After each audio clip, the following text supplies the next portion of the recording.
안녕하세요. 저는 서울 근교에 살고 있는 30대 후반인 돌싱녀입니다.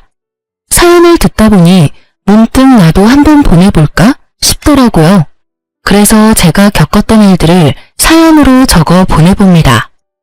예전 저처럼 미련스럽게 사시는 분들이 혹시나 계신다면 부디 제 사연을 들어보시고 용기 내시라고 전하고 싶네요.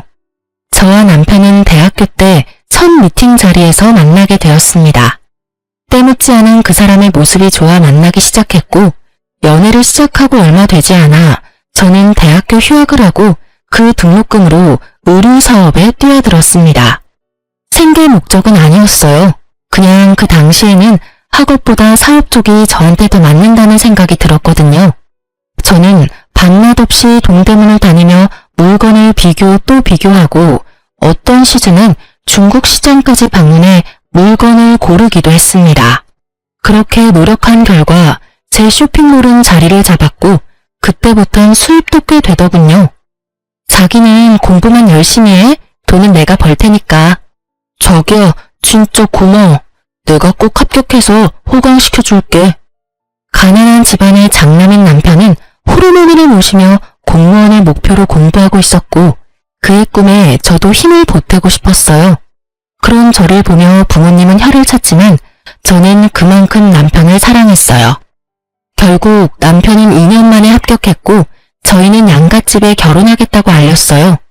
남편의 집에선 겹경사랑을 기뻐했지만 우리 집에선 반대가 심했어요. 저희 부모님은 금액은 많진 않지만 공실이 없는 건물 2채와 지방의 땅도 조금 가지고 계셨거든요. 하지만 남편은 가난한 집안의 장남이니 탐탁치 않은 것이 당연했어요. 엄마가 반대하시며 하시던 말이 아직도 머릿속에 생생하네요. 걘 착한 게 아니라 우유부단한 거야. 그런 남자랑 살면 여자가 고생해. 제발 엄마 말 좀 들어. 그때 말을 들었어야 했는데 전 막무가내로 결혼을 밀어붙였고 결국 저희는 결혼하게 되었어요. 제가 그 당시 청약에 당첨이 돼서 34평짜리 아파트에서 신혼살림을 시작하게 되었고 필요한 가전 가구도 제가 다 했어요. 남편이 취업을 갓 했으니 능력이 되는 내가 하는 것이 당연하다 생각하면서 준비했어요. 대신 예물 예단은 다 생략하기로 하고요. 괜히 그런 걸로 시댁과 친정 사이에서 스트레스 받고 싶지 않았어요. 물론 형편이 안 되는 시댁을 배려하고 싶은 마음도 있었죠. 결혼 생활은 부모님의 우려와는 달리 행복했어요. 결혼 생활에 집중하기 위해 사업도 잠시 접은 저는 칼퇴근을 하고 돌아오는 남편을 위해 저녁을 준비하고 그런 대접을 받은 남편은 저에게 항상 이런 말을 해줬어요. 내가 전생에 나라를 구했나 보다. 우리 여보 같은 여자가 나랑 살아주고 말이야. 알면 잘해. 아니다. 앞으로도 지금처럼만 해. 알겠지? 그럼. 앞으로도 충성을 다하겠습니다. 충성! 이렇게 저희는 1년하고 6개월 행복했습니다. 문제는 엉뚱한 곳에서 생겼어요. 신랑의 남동생, 그러니까 시동생이 결혼하고 난 뒤부터 저희는 틀어지기 시작했어요. 안정된 삶을 위해서 공부를 했던 남편과는 달리 시동생은 이 일 저 일 가리지 않고 닥치는 대로 일만 해서 가게를 차렸어요. 장사가 꽤 되는지 장가 갈 때 집을 시동생이 스스로 장만해서 갔다고 하더라고요. 물론 시댁 도움은 없었고요. 시동생이 능력이 되니 동서도 시집 올 때 다 갖춰서 왔어요. 어머님께 코트, 가방, 심지어 집에 소파까지 바꿔드렸다고 하더라고요. 이때부터 시어머니의 비교와 홀대가 시작됐어요. 아가, 내가 아들이 2명이나 있는데 이런 대접은 또 처음 받아보는구나. 정말 고맙다, 아가. 아니요, 어머니. 당연히 해드려야죠.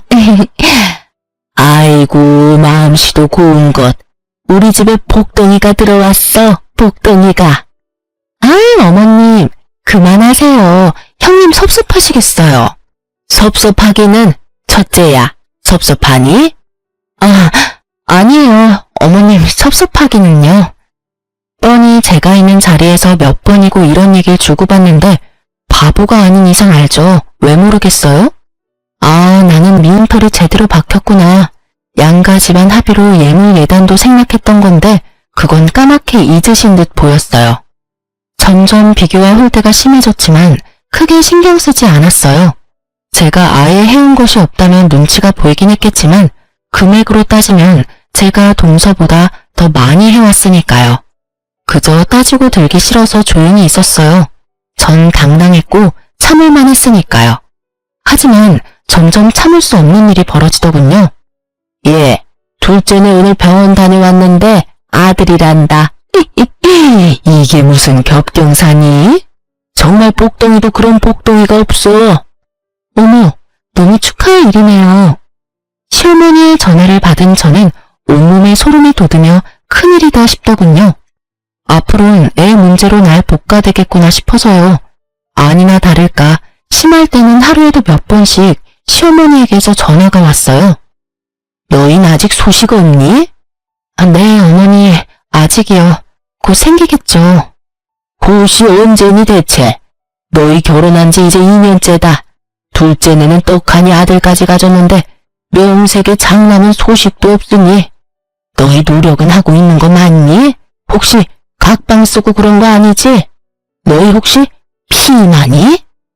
처음에는 조심스럽게 물으시던 소식도 시간이 지날수록 점점 선을 넘으시더군요. 부부관계에 시어머니가 간섭하기 시작했고 심지어는 제 월경 날짜를 물으시곤 합방 날짜까지 정해주시더군요. 전 참다 못해 합방 날짜가 적힌 문자를 남편에게 보여주었죠. 여보, 이거 좀 봐봐. 이게 뭔데? 무슨 날이야? 어머님이 우리 합방이라고 정해주신 날짜야. 어떻게 생각해? 뭐? 우리 엄마가? 왜 그랬지? 나한테 생리 언제 하냐고 물으시더니 이렇게 문자 보내셨어. 우리 엄마가 급하긴 급한가 보네. 웃음이 나와 지금? 나는 하루에도 몇 번씩 임신 독촉 전화 때문에 스트레스 받아서 잠도 못 자는데. 미안해. 근데 좋은 게 좋은 거라고 여보가 좋게 생각해주면 안 될까? 내가 당신 그렇게 말할 줄 알아서 참고 참다가 하는 얘기야. 어머님 나한테 임신 문제로 전화하기 시작한 게 벌써 한 달이 넘었어. 정도껏 하셔야 나도 참지. 이건 해도 너무하시잖아. 내가 보기엔 걱정이 돼서 이러는 것 같은데 당신이 너무 예민하게 받아들이는 것 같아. 흥분을 조금만 가라앉히고 좋은 게 좋은 거라고 좋게 생각해보자. 응? 그놈의 좋은 게 좋은 거라고는 무슨. 지금 생각해보면 이때 그만뒀어야 했는데 그 빌어먹을 사랑이 뭔지 남편의 그 우유부단하고 흐린 판단력도 사람이 너무 착해서 상황을 너무 좋게만 생각하려고 한다 싶더라고요. 평소라면 그냥 넘어갔겠지만 다른 것도 아니고 임신 문제이기에 더 확고하게 제 생각을 말해야겠다고 생각했어요. 시어머니가 선을 넘기도 하셨고요. 예민? 내가 예민해? 입장 바꿔서 생각해봐. 우리 아빠가 당신한테 하루가 멀다 하고 전화해서 임신은 아직인지 같은 방을 쓰는지 서로 언제 잤는지 그런 걸 물어본다고 생각해봐. 심한 날엔 아침, 점심, 저녁 끼니 때마다 연락 오셔. 그런 날엔 나 밥도 제대로 못 먹어. 이래도 내가 예민하다고 생각해? 여보, 그리고 나라고 아기 가지기 싫은 줄 알아? 나도 아기 가지고 싶어. 남편을 잡고 얼마나 울었는지 몰라요. 그간의 서러움이 한 번에 밀려오면서 진짜 어린아이처럼 울었어요. 난 엄마가 당신한테 이렇게까지 하는 줄 꿈에도 몰랐어. 미안해. 내가 더 신경 썼어야 했는데 내가 어떻게 할까? 어떻게 하면 될까? 아, 당신이 말했던 병원이라도 갈까? 가자. 그까지 검사 받는 거 뭐가 대수라고. 내일 연차 쓸 테니까 당장 가보자. 정말? 당신이 싫다고 했잖아. 당신이 이렇게 우는데 내가 싫은 게 대수야?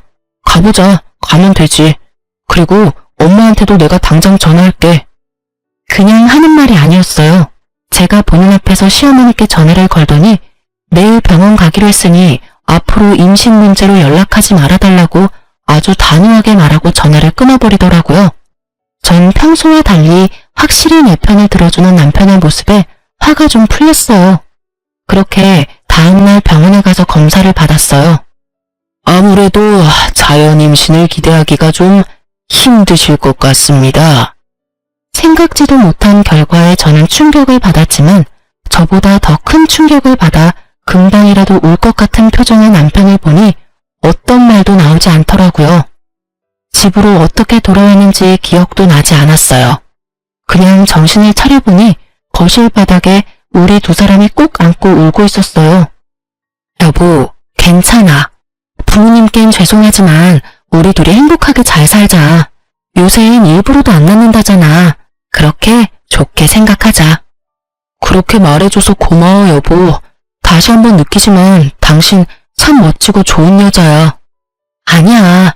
당신이 멋지고 좋은 사람이니까 나도 그렇게 닮아가는 거야. 우리 행복하게 잘 살자. 그렇게 저희는 부모님께는 비밀로 하고 우리만의 행복을 위해 잘 살자고 서로를 위로했습니다.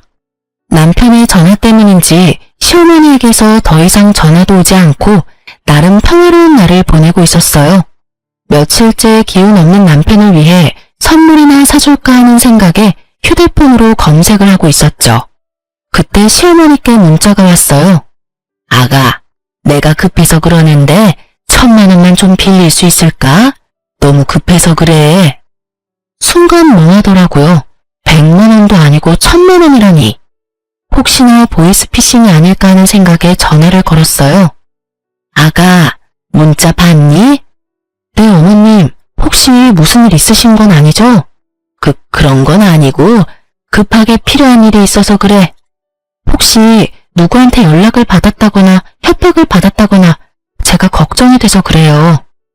얘가 사람을 세상 물정 모르는 노인네로 하는 것도 아니고 내가 보이스피싱이나 당할 사람으로 보이니? 빌려주기 싫으면 싫다고 말하려무나 쉔이 바보로 만들지 말고. 에이, 어머님은 참 혹시나 해서 여쭤봤어요. 요즘 세상이 너무 흉흉하잖아요. 어머님 계좌로 보내드리면 되죠? 그럼 내 계좌로 보내주면 되지. 네, 어머님 지금 보낼게요. 확인해보세요. 금액이 너무 커서 부담스럽긴 했지만 며칠 전 적금 탄 것도 있고 해서 빌려드렸어요. 임신 문제도 좀 걸리기도 했고요. 고맙다는 말 한마디 듣진 못했지만 많이 급하셔서 인사도 잊으셨나 보다 했어요. 물론 남편에게도 따로 말을 하지 않았어요. 굳이 숨길 일도 아니지만 그렇다고 먼저 말을 꺼내기도 좀 그랬어요. 괜히 생색내는 것처럼 들릴까 봐서요. 그러던 어느 날 시어머니가 오랜만에 연락을 주셨더라고요. 저는 벌써 돈이 생기셨나? 의아했어요. 네, 어머님. 예, 둘째가 글쎄 입덧이 심해서 아무것도 못 먹고 있다지 뭐야. 그래서 말인데 너 장 좀 봐서 둘째 내로 좀 와. 와서 나랑 같이 음식 좀 하자. 온 김에 오랜만에 얼굴도 보고 밥도 같이 먹고 얼마나 좋아? 둘째네 어딘지 알지? 그럼 바로 장 봐서 오려무나. 어머님? 어머님! 전 그렇게 끊어진 전화를 보며 황당한 웃음이 나더군요. 빌려드린 돈 얘기는커녕 장을 봐서 오라니. 저를 파출부라고 여기는 기분이 들었어요. 이런 걸 보고 일종의 가스라이팅이라고 할까요? 워낙 좋은 게 좋은 거라는 남편의 말을 듣고 살다 보니 어느새 저도 그렇게 살고 있더라고요. 호구되는 줄도 모르고요. 어쨌든 저는 출산 경험이 있는 친구들에게 전화를 돌려 입덧에 좋은 음식을 묻고 물어 되는 대로 다 사들고 동서내로 갔습니다. 낑낑대며 양손 가득 자신이 먹을 먹거리를 사들고 온 저를 보고 동서는 달려와서 돕기는커녕 소파에 떡하니 앉아 고개만 까딱거리며 인사를 하더군요. 형님, 오셨어요? 어머님은? 화장실 가셨어요. 여전히 앉아서 대답만 하는 동서를 보며 당장이라도 장봐온 것을 다 내팽개치고 한바탕 하고 싶었지만 뱃속의 아기를 생각하며 간신히 화를 눌렀어요. 얼마나 이를 꽉 깨물었는지 턱이 다 아려오더군요. 속으론 참을 인을 되내며 사온 재료를 주방에 두고 거실로 나왔어요. 너무 힘들어서 도저히 바로 요리를 못하겠더라고요. 거실로 나오니 아기 용품이 꽤 보였어요. 아기자기한 것이 저도 모르게 시선이 가더라고요. 아기 용품을 보고 있는데 못 보던 가방이 보였어요. 그냥 딱 보아도 구입한 지 얼마 되지 않은 에르땡땡 가방. 저도 사고 싶었던 가방이라 한눈에 딱 들어오더라고요. 동서, 저 가방 웬 거야? 원래 있었나? 아니요. 어머님이 얼마 전에 출산 선물이라고 미리 사주셨어요. 예쁘죠? 뭐? 어머님이? 네. 출산 선물로 뭐 갖고 싶냐고 물으시길래 그냥 가방이라고 했을 뿐인데 이렇게 비싼 가방을 사오셨더라고요. 어머님 진짜 대단하시지 않아요? 이렇게 비싼 가방까지 기대한 건 아니었는데. 그러니까 형님도 얼른 아들 하나 낳아요. 장손 출산 선물은 얼마나 대단하겠어요? 저는 아무 말도 들리지 않았습니다. 오로지 가방만 눈에 보이더군요. 아니, 정확히는 제가 빌려드린 1,000만 원과 그 가방이 겹쳐 보이더군요. 그렇습니다. 어머님이 저에게 급히 빌려간 1,000만 원은 알고 보니 동서 가방을 사는 데 쓰였더군요. 시댁엔 저만한 가방을 사줄 만한 돈이 절대 없다는 걸 알기에 더 생각해볼 필요도 없이 제 돈이었어요. 화가 머리끝까지 차올랐지만 정신줄을 꽉 잡고 있었어요. 여기서 이성의 끈을 놔봤자 저한테 득될 것이 없었으니까요. 심호흡을 하며 최대한 이성적으로 생각하려고 노력하고 있을 때 화장실에서 시어머니가 나오더군요. 그러면서 한 손에 들고 있던 걸레를 저에게로 던지더니 이렇게 말하는 겁니다. 예, 음식하기 전에 청소부터 좀 해라. 임산부 있는 집에 먼지가 너무 많아. 네? 전 제가 들은 말이 맞는 것인지 제 귀를 의심했습니다. 시댁 청소를 하라고 해도 불만이 터져나올 것 같은데 하물며 손아래 동서 집을 청소하라뇨. 청소 좀 하라고. 청소 모르니? 우선 거실부터 청소기 좀 밀고 걸레로 좀 닦아라. 그리고 밥 먹고 나면 안방도 좀 치우고, 아, 창틀도 더럽더라. 거기도 좀 닦고. 요새 미세먼지 때문에 난리야, 난리. 아, 청소기는 작은 방에 있더라. 그거 쓰면 된단다. 언제까지 그러고 있을 거니? 빨리 청소기부터 가져와. 제가 왜요? 제가 너무 황당해서 왜냐고 되물으니 시어머니는 동서 옆에 딱 붙어 앉아 동서 배를 만지며 대답했어요. 그럼 입덧 때문에 밥도 못 먹은 얘가 하리, 다 늙은 내가 하리. 여기 너밖에 더 있니? 좋은 게 좋은 거라고 가족끼리 돕고 살아야지. 아까부터 뭐하고 서 있니? 얼른 하고 저녁도 차려야지. 말도 안 되는 말을 말이라고 하고 있는 시어머니나 이런 말도 안 되는 상황에도 자신은 아무것도 모른다는 듯 불뚝 나온 배를 만지는 동서나 어이없기는 매한가지였어요. 시어머니의 닥달에도 제가 움직이지 않고 가만히 있자 언성을 더 높이며 말하더군요. 그러게 진작 아들 하나 낳았으면 이런 일은 없었지. 어디서 저런 무질한 게 우리 집에 들어와서 집안 대를 끊어놓고 있어? 애를 못 낳으면 이런 일이라도 해야지. 지금에야 하는 말이지만 네가 우리 집에 시집와서 한 게 뭐가 있니? 그 말을 듣는데 순간 정신이 번쩍 들더라고요. 저는 바로 휴대폰을 꺼내 남편에게 전화를 걸었습니다. 지난번과 같이 나는 정말 몰랐어 라는 변명의 기회 따위 주지 않기 위해서요. 여보세요? 여보, 당신 혹시 내가 어머님께 1,000만 원 빌려드린 거 알아? 그거, 응, 알고 있어. 그렇지 않아도 내가 고맙다고 말하려 했는데.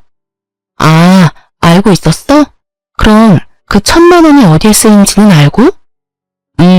그거 재수씨 선물 사준다고 하시던데. 당신도 알고 있었어? 그럼 지금 내가 어디 있는지는 알아? 당신 지금 재수씨하고 엄마하고 같이 있는 거 아니야? 엄마가 나도 그리로 오라 그래서 지금 가는 중인데 거의 다 와가. 그럼 내가 여기 파출부짓거리나 하려고 끌려온 것도 알고 있겠네? 파출부짓이라니. 남의 집 와서 청소하고 음식하면 파출부지. 다르게 표현할 말이 있어? 있으면 말해보던가. 남이 아니라 가족이잖아. 가족끼리 서로서로 돕고 살아야지. 서로서로 돕는 게 아니라 나만 도우니까 이 사달이 나는 거야. 아직도 모르겠어? 여보, 말이 좀 심하다. 내 말은 심하고 지금 내가 처한 상황은 안 심하니? 일단 끊어. 와서 얘기해. 전화를 끊고 나니 더 화가 나더라고요. 이런 것도 남편이라고. 내 커리어는 다 접어두고 그야말로 헌신적으로 내조만 하며 살았는데 돌아오는 것은 이따위 취급이라니. 그야말로 온갖 정이 뚝 떨어지더라고요. 이 사태를 어떻게 해야 이 화가 풀릴까? 머릿속으로 5만 가지 생각이 오가는 그 순간 동서가 한마디 하더군요. 형님, 지금 어머님 앞에서 무슨 짓이에요? 짓? 저는 그야말로 이성의 끈이 끊기는 소리가 들리며 오히려 정신이 맑아졌어요. 전 바로 제 발밑에 던져진 걸레를 집어들고 동서의 얼굴로 냅다 던져버렸습니다. 야, 너 임신한 게 유세냐? 입덧해서 밥 못 먹고 청소를 못하면 친정엄 말을 부르던지. 그것도 안 되면 돈 주고 사람을 부르면 될 일이지 어디 사람을 오라가라 해? 저의 말과 행동에 적잖게 놀란 동서는 걸레가 닿았던 얼굴을 닦아대며 저를 노려볼 뿐 아무 말도 못하고 있었고 시어머니는 벌떡 일어나 막말을 하기 시작하더라고요. 시집 올 때 몸뚱이 하나 가지고 와서 내 아들이 벌어다주는 돈이나 펑펑 쓰면서 놀고 먹는 그런 주제에 어디서 니까짓 게 큰 소리야? 전 치사하고 더러워서 끝까지 하고 싶지 않았던 말을 하기로 했습니다. 어쩌겠어요. 새까맣게 잊으신 것 같으니 제가 다시 일깨워 줄 수밖에요. 어머님, 제가 진짜 치사해서 이런 말 안 하려고 했는데 기억 안 나시는 것 같으니까 말씀드릴게요. 그래, 무슨 말인지 어디 한번 말이나 드러나 보자. 저 시집 올 때 몸뚱이만 가지고 오지 않았고요. 집, 가전, 가구, 심지어 지금 어머님 아들이 타고 다니는 그 차까지 제가 다 해서 왔고 다 제 명이에요. 거기에 어머님 아들 돈은 단 1원도 안 들어갔어요. 제가 예단으로 들고 온 것만 해도 억 단위인데 전 예물은커녕 봉투 하나 구경하지도 못했네요. 그리고 어머님 아들 월급으론 저 펑펑 쓰고 놀지도 못해요. 전 제가 모아뒀던 돈이랑 투자했던 돈으로 놀아요, 어머님. 그리고 그 돈으로 어머님께 1,000만 원 빌려드린 거고요. 그런데 그 돈으로 어머님은 동서 가방을 사주셨네요. 제 말에 동서는 몰랐던 사실을 알았다는 듯 놀란 눈으로 시어머니와 저를 번갈아가며 보더라고요. 그랬겠죠. 시동생이 가난한 자신의 집안 상황을 제대로 설명했을 리도 없겠죠. 지금 시부모가 살고 있는 집이 겉에서 보기엔 그럴듯했지만 사실 그 집은 자가가 아닌 전세인데다가 그 전세금도 월세로 사는 부모님을 두고 자신들만 좋은 집에 살 수 없었던 남편과 시동생이 마련해줬던 거니까요. 속 시원하게 내뱉긴 했는데 순간적으로 아, 내가 너무 심했나? 싶더군요. 미우나 고우나 아직은 시어머니고 어른이시니까요. 하지만 그런 저의 고민을 한 방에 날려줄 말들이 시어머니 입에서 흘러나오고 있었습니다. 너 아들 하나 못 낳는 년이 성질만 나빠서는 너 그러니까 아기가 안 생기는 거야. 알아? 너같이 돈만 밝히고 못된 년은 평생 노력해도 임신은 꿈도 못 꿀 거다. 혹여 임신이 된다고 해도 그 애가 멀쩡히 잘 붙어 있겠니? 그 못된 신부에 떨어지고도 남지. 이 나쁜 년. 부모님께도 한 번도 들어본 적 없는 욕과 저주 섞인 말을 듣고 저는 생각했습니다. 사실을 밝혀야겠다고. 이런 사람에게 더는 배려할 필요가 없다고 말입니다. 아니요. 저는 충분히 아기 낳아드릴 수 있는데 어머님 아들이 고자라서 아기를 못 낳아드려요. 제가 문제가 아니라 어머니 아들이 문제라고요. 무정자증이라고 아세요? 어머님 아들이 무정자증이래요. 그렇습니다. 병원에서 저희가 들은 말은 남편이 무정자증이라 임신이 어려울 것이라는 결과였습니다. 저는 남편을 너무 사랑했기에 모든 것을 그냥 받아들였습니다. 저에겐 있지도 않은 이세보단 남편이 우선이었고 자신에게 문제가 있으니 다시 임신 얘기가 나오면 남편이 중간 역할을 잘해줄 것이라 믿었으니까요. 그래서 다 비밀로 하고 그냥 묻고 지나가려 했는데 이렇게 나오니 더는 숨길 필요가 없겠더라고요. 뭐가 어쩌고 저째? 네가 이제 하다 별 거짓말도 다 하는구나. 아들 가진 둘째가 부러우면 부럽다고 말해. 잘난 것도 하나 없는 년이 어디서 거짓말이야? 못된 년, 나쁜 년. 할 말 못할 말이 따로 있지 어디서 그딴 거짓말을. 말에 반은 욕설인 그 사람을 보며 전 더 이상 어머니라 부르기도 싫어졌네요. 그래서 더 눈을 똑바로 뜨고 말했어요. 아줌마, 그럼 잘난 동서랑 평생 사세요. 네? 이 잘난 것 하나 없는 년은 이만 사라질 테니까요. 제 말을 들은 동서는 너무 놀라 두 손으로 입을 틀어막았고 시무는 저를 한 대 칠 기세로 다가왔어요. 저는 때릴 테면 때려보라는 심보로 가만히 서 있었고요. 그런데 갑자기 시무가 바닥에 주저앉아 대성통곡을 하는 것이 아니겠어요. 저를 잡아 죽일 듯하던 기세는 온데간데 없고요. 저는 당황스러워 바닥에 주저앉은 시무를 보고 있었어요. 그 순간 제 뒤에서 목소리가 들려오더라고요. 이게 다 무슨 일이야? 엄마 왜 울어? 그래요. 남편이 어느새 제 뒤에 서 있더군요. 시무는 자기 아들이 오는 걸 보고 우는 연기를 시작하신 거였어요. 제가 아까 잠근 걸 혼자 들고 들어오느라 현관문을 열어두고 닫는다는 걸 깜빡했더라고요. 그 활짝 열린 문으로 남편은 들어왔다가 이 사단을 본 것이었어요. 당신이 뭐라고 했어? 남편의 물음에도 제가 아무 말도 안 하니 동서가 얄밉게 답했어요. 어머님이 청소 좀 도와주면 안 되겠냐고 하시니까 형님이 제 얼굴에 걸레를 막 던지고 어머님한테는 아줌마라고 하면서 소리를 막 지르시는데 저희 너무 무서웠어. 무정자증 얘기는 빼더군요. 그건 동서도 입에 올리기 그랬던 모양이었어요. 동서의 소름 끼치는 연기가 끝나자 더 소름 끼치는 어머님의 연기가 시작되더군요. 아이고 내가 너무 오래 살았지. 오래 살았어. 청소 좀 같이 하자고 했더니 시애미를 잡아먹으려고 하지를 않나. 손 아래 사람이 좋게 한마디 했다고 시애미 보는 앞에서 걸레를 집어 던지지를 않나. 그뿐이니 감히 내가 보는 앞에서 내 아들을 쥐잡듯이 잡고 아이고 내가 너무 오래 살았어. 내가 죽어야지. 이 꼴 보면서 더 살면 뭐해? 어머님 그런 소리 하지 마세요. 막장 드라마에서 보던 장면이 눈앞에 펼쳐지자 할 말은 사라지고 넋을 놓고 보고만 있게 되더라고요. 그러면서 이때껏 저런 사람들을 가족이라고 생각했던 저 자신이 한심스러우면서 상황이 더 명확히 보이기 시작했어요. 아, 이 사람들은 내가 진짜 우습구나. 날 진짜 호구로 봤구나 하고요. 아줌마? 당신 진짜 그랬어? 실망 가득한 눈빛으로 저에게 말하는 남편을 보며 저는 신랄 같은 희망마저 사라졌어요.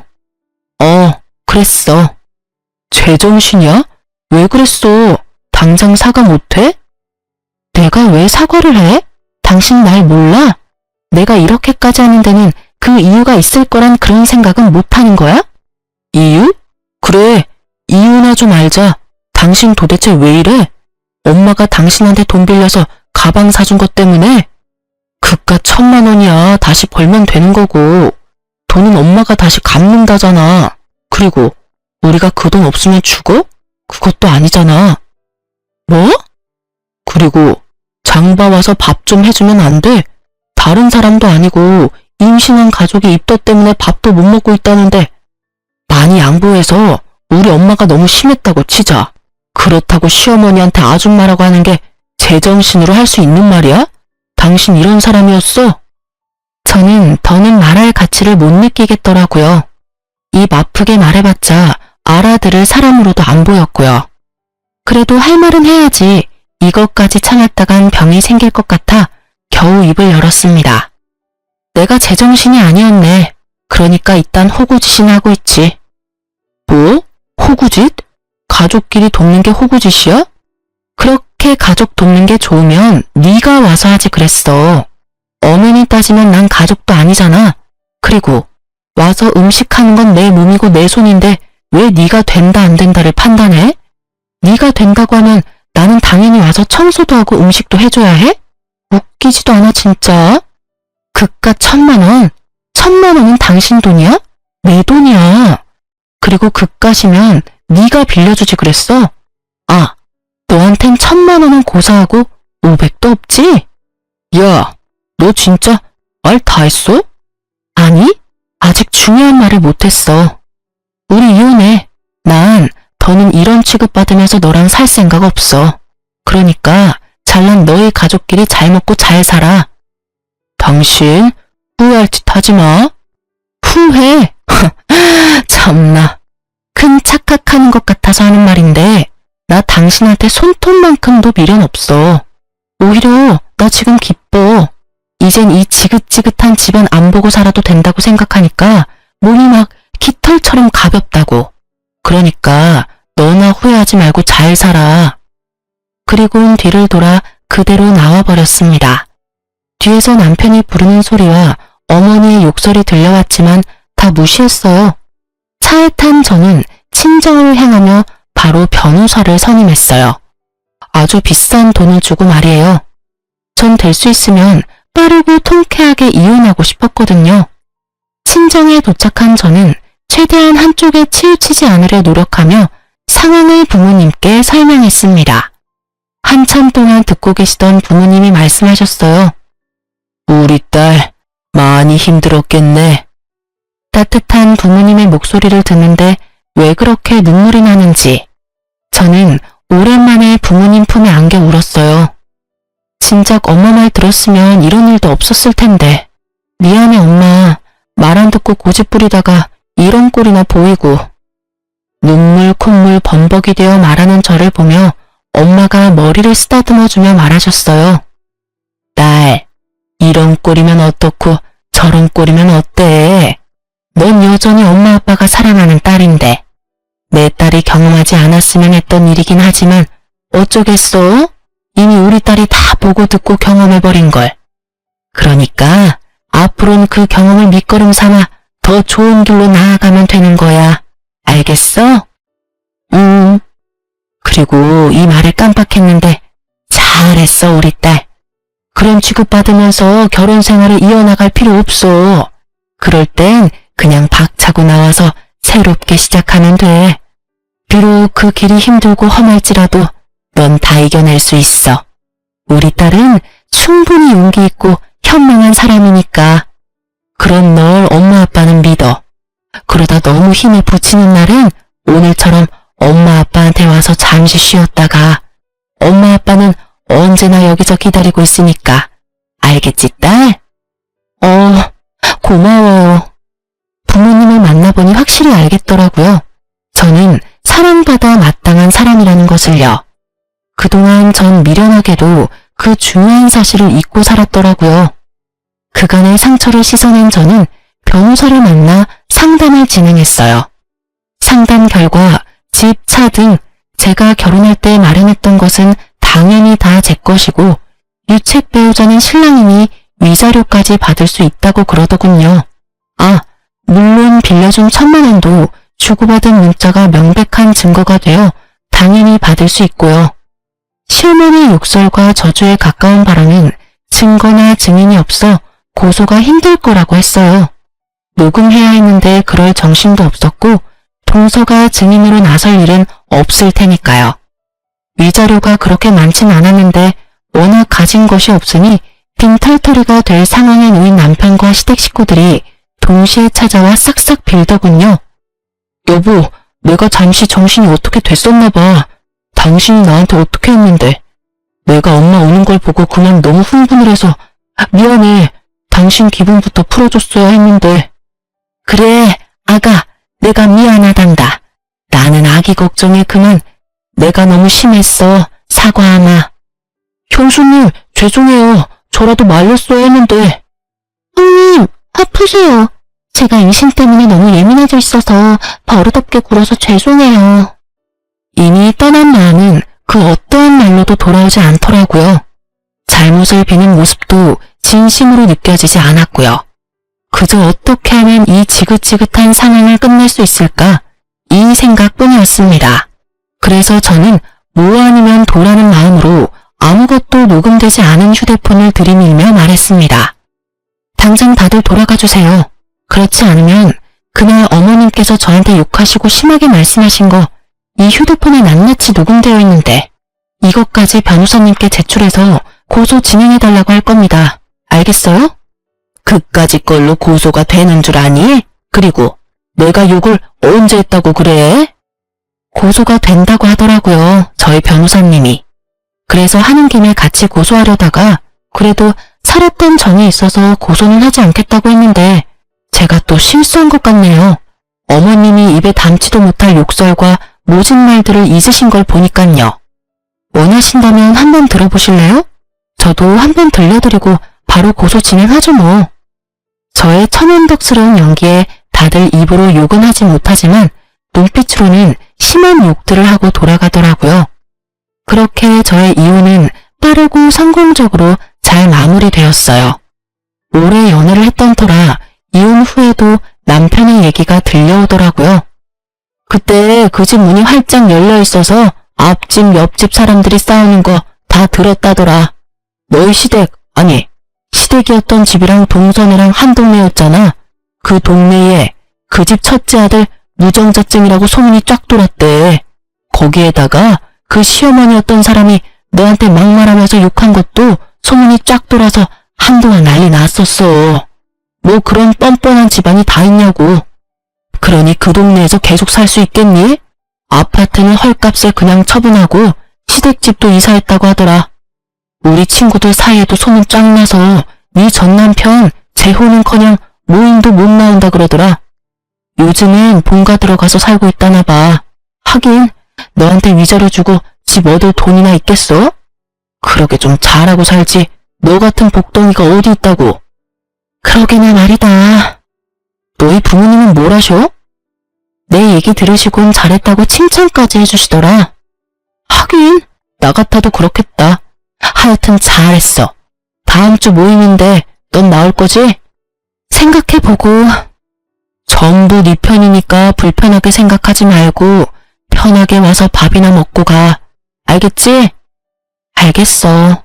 고마워. 신경 써줘서. 별 말을 다 한다. 다음 주에 봐.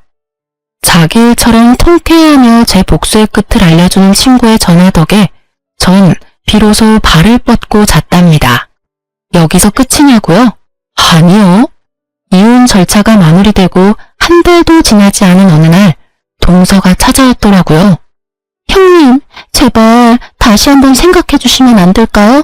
제가 잘할게요. 동서, 이러지 마. 형님, 제발요. 이러다가 어머님은 물론이고 아주버님까지 모시고 살게 생겼어요. 저 좀 살려주세요. 역시는 역시였습니다. 사람 쉽게 변하는 게 아니더군요. 저한테 미안해서 온 것이 아니라 자신이 가난한 집안을 다 떠맡게 생기니 호구 같은 제가 필요해서 왔던 거더군요. 저는 뱃속의 아기를 생각해 좋게 보내려 했건만 하는 행실을 보아하니 말로는 곱게 보내긴 힘들어 보였어요. 그래서 나보고 다시 그 집구석으로 들어가서 또 그렇게 호구 잡히고 살라는 말이야? 동서, 양심이 있어 없어? 어떻게 나한테 그런 말을 해? 그리고 동서 나한테 어떻게 했는지 잊었어?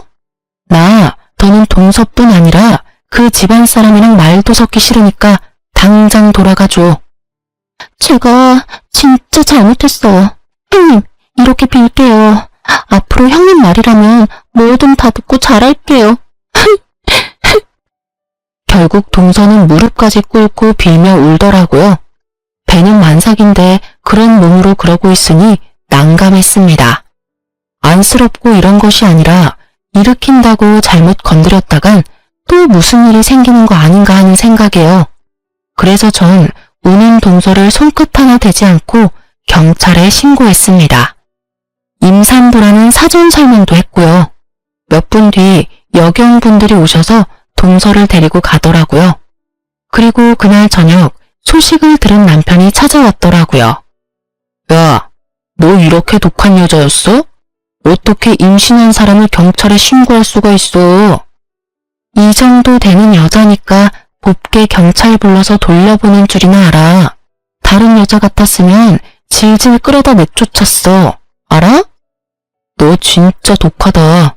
너 때문에 재수씨는 이혼한다고 짐 싸들고 나가버렸고 우리 엄마는 그 충격에 쓰러지셨어. 어떻게 책임질 거야? 동서가 집을 나갔어? 하긴 그간의 한 짓거리를 보면 그러고도 남겠다. 근데 그게 왜 내 책임이야? 호구짓 하던 든든한 방패막이 사라지니 도망친 동서나 그 충격으로 쓰러진 네 엄마나 전부 자기가 저지른 일, 자기가 벌 받는 거야. 당신 진짜 내가 알던 사람 맞아? 이렇게 피도 눈물도 없는 독한 여자인 줄도 모르고. 당신이야말로 이렇게까지 상황 판단이 안 되는 사람인 줄 내가 미처 몰랐네. 진작 알았으면 이런 꼴까지 볼 필요도 없이 끝냈을 텐데. 이런 꼴? 내가 하고 싶은 말이야.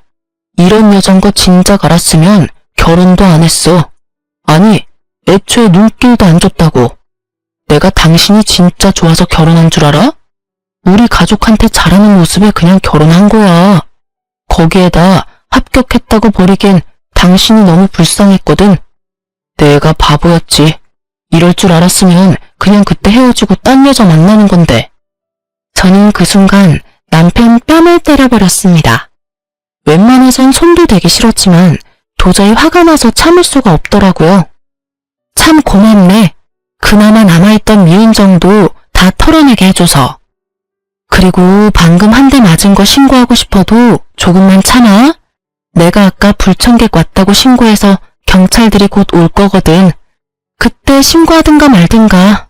나도 할 말 많은데 참고 있으니까 아주 이참에 개싸움 해보자고. 저한테 한 대 맞은 충격 때문인지 할 말이 없어서인지 남편은 아무 말도 행동도 하지 않더라고요. 그때 타이밍 딱 맞춰서 출동하신 경찰분들이 남편을 데리고 가면서 저와 남편과의 인연은 완전 끝이 났어요. 이따금씩 들려오는 소식엔 결국 시동생네는 이혼을 했고 동서는 아기까지 버리다시피 하고 연락을 끊어버렸다고 하더라고요. 시댁 식구들과 남편은 다 저 때문에 일어난 일이라며 사람들에게 제 욕을 그렇게 하고 다닌다는 얘기까지 들려왔어요. 전 얼굴도 들고 다니지 못하게 남편 회사에도 소문을 쫙 내버릴까 하고 잠시 고민했지만 그러진 않았어요. 그렇게까지 해서 똑같은 사람이 되고 싶지 않기도 했지만 그 사람에게서 저를 잃게 만드는 것이 가장 큰 복수라고 생각했거든요. 저는 정말 지긋지긋한 신혼집도 팔고 새 보금자리를 얻었어요. 거기에다 이혼할 때 받은 위자료에 제 돈을 조금 더 보태서 오프라인 매장도 차리고요. 이제 다시 제 삶을 잘 살아보려고요. 비록 돌싱녀지만 제가 능력이 있고 자신감도 있으니까 괜찮은 맞선 자리가 계속 들어오더라고요. 정말 이혼이 흠이 아닌 시대가 오긴 했나봐요. 당장은 아니지만 빠른 시일 내에 연애도 해볼까 합니다. 오늘이 내 생애 제일 젊은 날이라고 하잖아요. 제일 젊고 예쁜 오늘을 지난 날만 떠올리면서 살 수는 없으니까요. 제 긴 사연을 듣고 계신 분 중에서 미련했던 저같이 살고 계신 분이 있다면 말씀해드리고 싶어요. 이혼이 꼭 정답은 아니지만 그렇다고 흉도 아니에요. 아내란 이유로, 며느리란 이유로 정당하지 않은 대접과 그것을 당연하게 여기는 사람들에게 주눅들지 마세요. 당당해지세요. 누군가에게는 둘도 없는 자식이자 대접받고 사랑보다 마땅한 사람입니다. 그럼 지금까지 제 긴 사연 들어주셔서 감사합니다. 좋은 하루 되세요.